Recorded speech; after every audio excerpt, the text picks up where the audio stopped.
Spain से कंबल मंगवाए सोने के लिए। 10 बरस भी न सोने पाए थे कि हमेशा के लिए मिट्टी की चादर ओढ़कर सो गए। बड़े सारे डिजाइन देखकर पलंग बनवाए, बेड बनवाए, और जब उठे तो एक पल में उठकर चले गए और जाकर मिट्टी के बिस्तर पर हमेशा के लिए सो गए। अपनी ख्वाबगाह में बड़े डिजाइन की लाइटें लगवाईं, बड़े खूबसूरत कुमकमों में बल्ब लगाए, और कुछ दिन भी नहीं रहने पाए थे कि उठकर अंधेरी कोठरी में जाकर सो गए। हर वक्त अपने घर को चमकाने वाले जाकर वहशत और तन्हाई के घर में और कीड़ों के साथ जाकर सो जाते हैं। बदन पर कोई चुंटी आ जाए तो आदमी उसको झाड़ देता है, मार देता है। आज उसके बदन पर करोड़ों कीड़े फिर रहे हैं।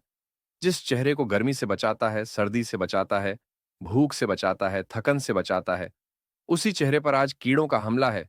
कोई इसकी आंख खा रहा है, कोई इसकी खाल खा रहा है, कोई इसकी जबान नोच रहा है, कोई इसकी टांगों को लगा हुआ है। और वह पेट जिसके भरने के लिए सारी जिंदगी धक्के खाता रहा, वही पेट कब्र में सबसे पहले फट जाता है। अल्लाह ताला ने फरमाया कि ऐ मेरे बंदे, दुनिया को लालच की नजर से मत देखा कर। कब्र में सबसे पहले तेरे वजूद को जो कीड़ा खाता है, वह तेरी आंखें ही होती हैं। सबसे पहले यही शमा बुझती है, और सबसे पहले इसी को अल्लाह निकालता है और कीड़ों को खिला देता है।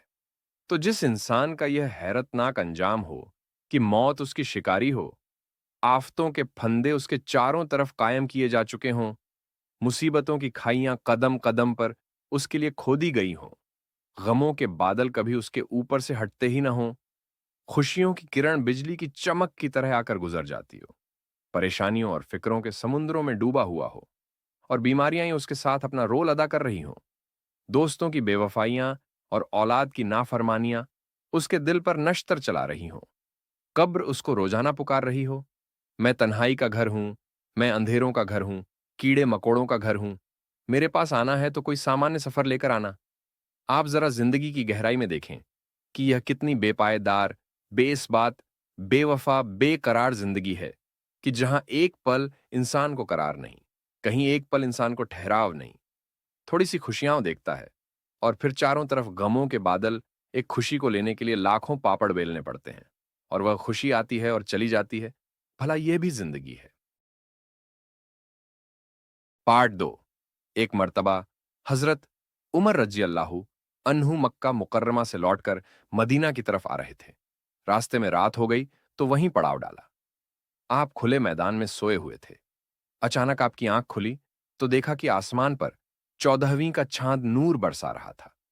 जब हजरत उमर रजी अल्लाहु अन्हु ने आसमान के चांद को देखा तो उन्हें बेइख्तियार मदीने का चांद याद आ गया।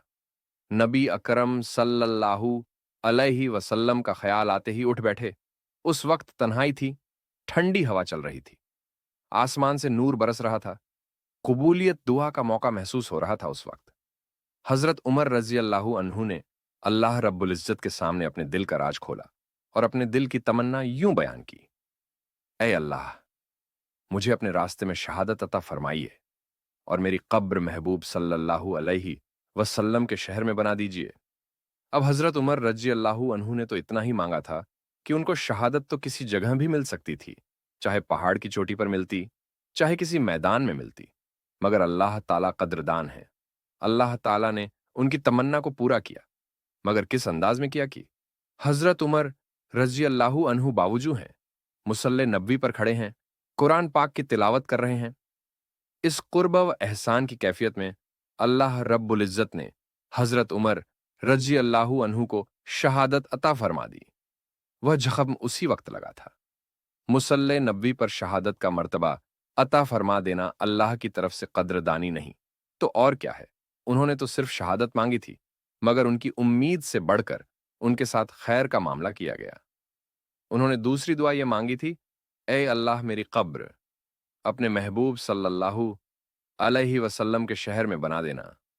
अगर कब्र जन्नतुल बकी में बन जाती तो तब भी दुआ पूरी हो जाती, मगर अल्लाह ताला कद्रदान है। अल्लाह ताला ने उनकी कब्र के लिए कहां जगह अता फरमाई। अल्लाह ताला ने उन्हें रियाजुल जन्नत में और महबूब सल्लल्लाहु अलैहि वसल्लम के कदमों में दफन होने की जगह अता फरमा दी। अल्लाह रब्बुल इज्जत की तरफ से उनकी यह